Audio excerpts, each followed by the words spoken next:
You may not know, Nerd Night is a community event. We do it every 2 weeks with whoever is brave enough to come up and give a presentation. First presenter, who is speaking on, in his bike outfit, the Tour de France, Laurence Guttman.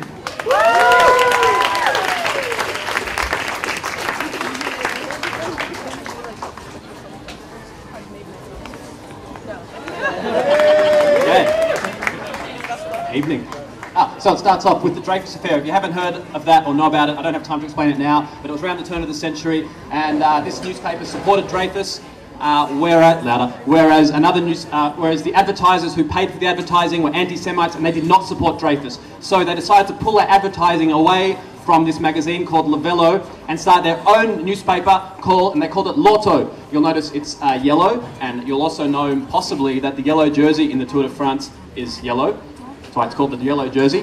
And in 1903, sales of this newspaper were waning, so they started a race. They called it the Tour de France. It was bigger than any other cycling race before. It went for 3 weeks, and it went all around France. In the Tour de France, there are 4 main jerseys. As we've mentioned already, there's the yellow jersey, which goes to the overall winner or the general classification winner. Then there's a green jersey. You might know Mark Cavendish.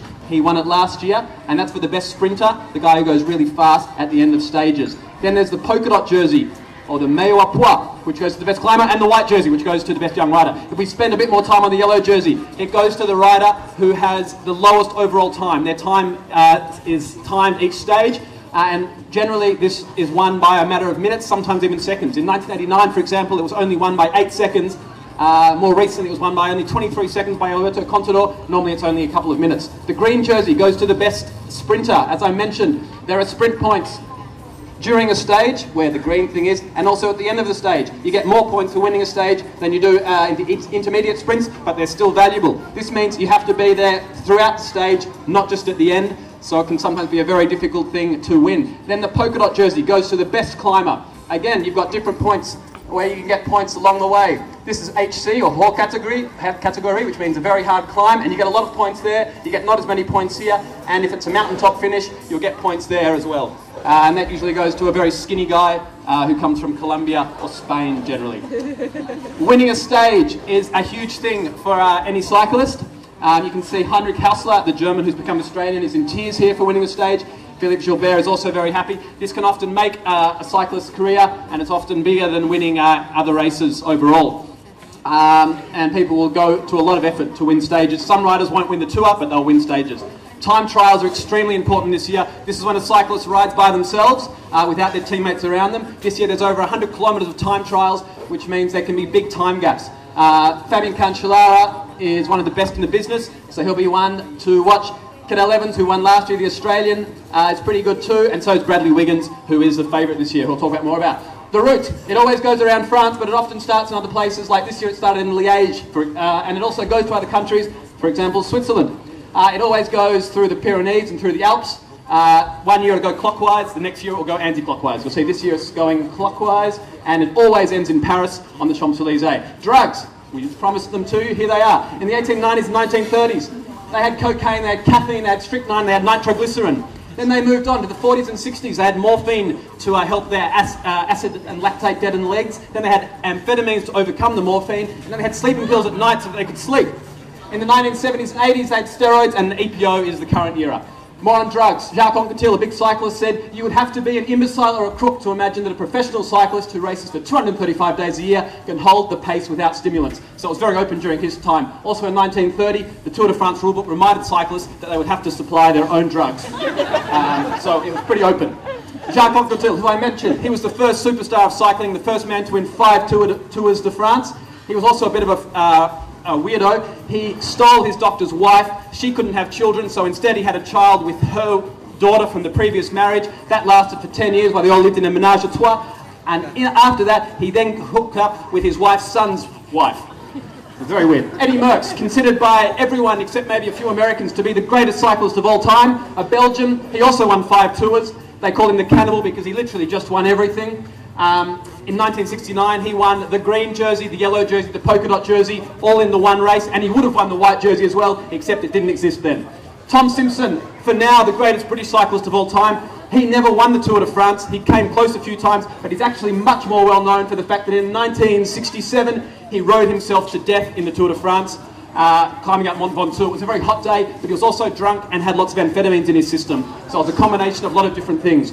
Lance Armstrong, considered by many to also be one of the better cyclists of all time. He's got 7 fingers up there because he won the Tour de France 7 times in a row from 1999 to 2005. He's currently being charged with doping, and I'd say everyone, except for a handful of Americans, probably think he's guilty. But we're not sure. We'll find out.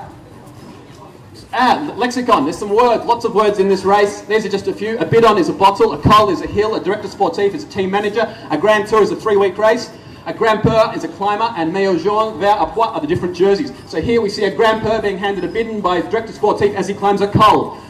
Sometimes it can be a little bit confusing when you hear the commentators chat, so I hope that helps. Domestiques, French for servants. Most cyclists in the Tour de France are nothing but servants. They are there to help their leader. And they will never win the race. They probably won't even win a stage, but they will work for him. There you'll see Lance Armstrong surrounded by his domestiques. Here you see a domestique with lots of bottles shoved down his jersey. He's gone back to the car and he's bringing them back to his team to share around, as a good servant does. The Peloton, that's when they all ride together. It's an extremely important part of the race. Cyclists can conserve a lot of energy when they're in the Peloton, and in fact even someone like you or I could sit in the middle for all day just turning over the pedals because there's hardly any wind resistance when you're in the middle. You can tell when the race is going faster because the peloton strings out, or when it's slower, it's bunched up. Breakaway. A breakaway is literally when one or a few cyclists break away from the peloton. They go on their own. They hardly ever win, but they do get their jersey on the camera, which is good for their sponsor and good for them in the future. When they do win, though, it's usually a fantastic victory and one that is celebrated widely, but they are generally underdogs. Last slide, the contenders this year. Bradley Wiggins from England is the big favourite. He hasn't ever won before, but he's had a really good year. Cadel Evans, who won last year, the Australian, the oldest post-war cyclist to win the Tour de France last year at 34, might be able to do it again. And then there's also a few others, Italian Vincenzo Nibali, Russian Denis Menshov, Ryder Hesjedal, and that's the end.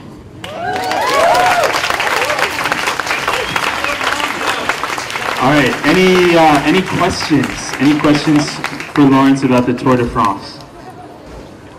Yes? Did you do it yourself? Did you do it yourself? No. Any other questions? Do you want to do it? Yes. All right.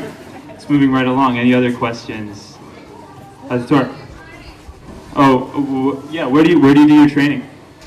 Oh, it's hard in Cambodia, but the gym and on the road. But it's not as nice as some other places, and there's no hills. But yeah, I'm going back to Melbourne on Wednesday, and I'll do it then. Do it there then. What kind of bike do you have? Here I've got a mountain bike, a Scott mountain bike. But at home I have 8 bicycles, and they're all a bit different. I won't go into the details now. Yeah, bike nerd.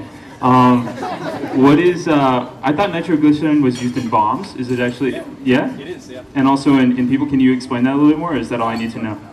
To be honest, that's all I know.